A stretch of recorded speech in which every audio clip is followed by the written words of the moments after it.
Students, today we are going to study the law of demand. It's a very important law. This concept was given by famous economist Alfred Marshall.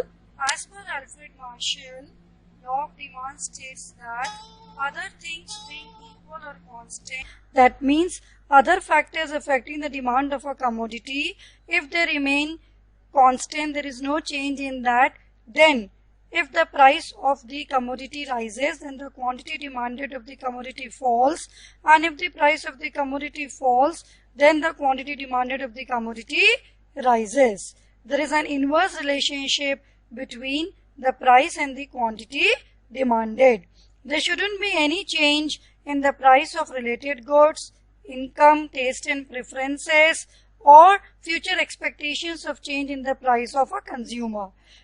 The law of demand shows inverse relationship, and because of that the quantity demanded rises as price falls and quantity demanded falls as price rises. That is showing the relationship between the price of the commodity and the quantity demanded of a commodity. Now the price of the commodity, you can see, is increasing gradually and the quantity demanded is decreasing. When the initial price was 1, then the quantity purchased price increased to ₹4, the units decreased to 1. So as soon as the price of a commodity rises, the quantity demanded of a commodity falls. See, when the price was 1 rupee, then we were purchasing 4 units of a commodity. It came to 1. So we get the points to draw the demand curve.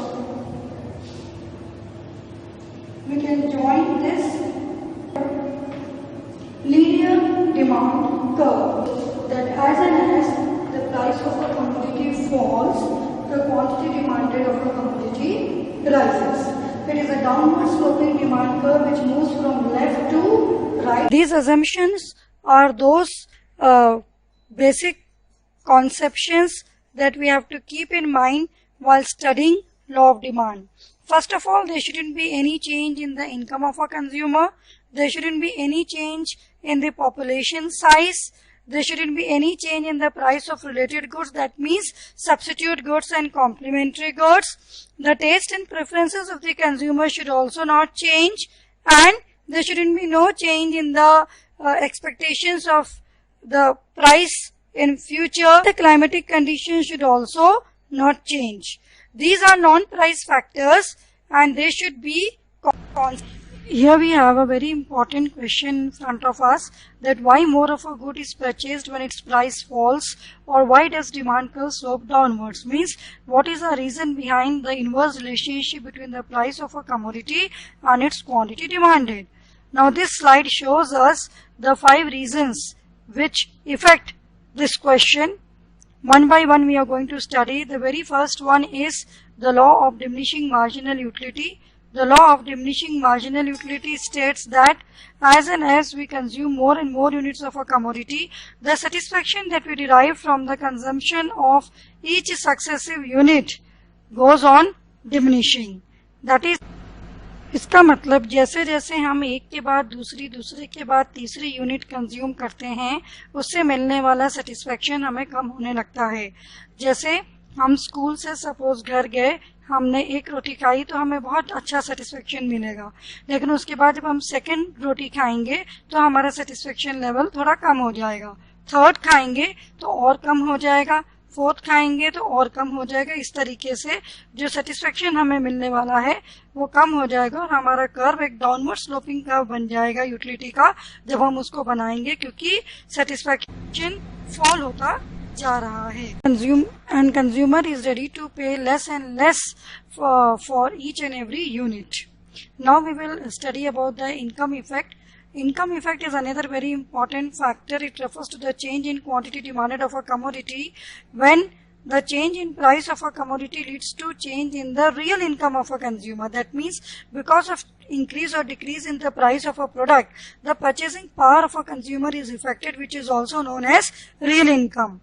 So if the change in the price is lower than the previous one, then the consumer's income would be saved and he will be able to buy more units. And if the change in price is high, his purchasing power would decrease and he will be able to buy less units. Substitution effect means change in quantity demanded of one commodity because of the change in price of other commodity. Like here you can see we have two goods, Coca-Cola and Pepsi. Coca-Cola is good X and Pepsi is good Y. If there is change in the price of Coca-Cola, then what would be the change in the demand of Pepsi? If the price of Coca-Cola rises, then the demand for Pepsi would rise. But if the price of Coca-Cola falls, then people will demand less Coca-Cola and more of Pepsi. So as price rises, consumer will replace more expensive item with less costly alternatives, that is cheaper alternative. Now we come to the fourth heading, size of consumer group. When the price of a particular commodity falls, then it becomes cheaper, and because of that it attracts new consumers, new buyers in the market now who will be able to afford to buy it. So the demand for that commodity expands. The last factor is different uses. We all know that there are many goods which have alternative uses, for example wood, milk, etc. Milk is used for making curd, cheese, butter. Suppose if the price of milk rises, then it will only be put to most urgent use, that is for drinking purpose. But if the price of milk reduces, then it can be used for making sweets, cheese, butter, curd, and for many other utilities. Similarly, electricity. If electricity becomes costly, it will be just used for the purpose of lighting.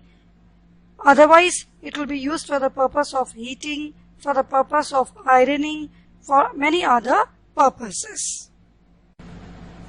Now students, we come to the end of our PPT and videos today.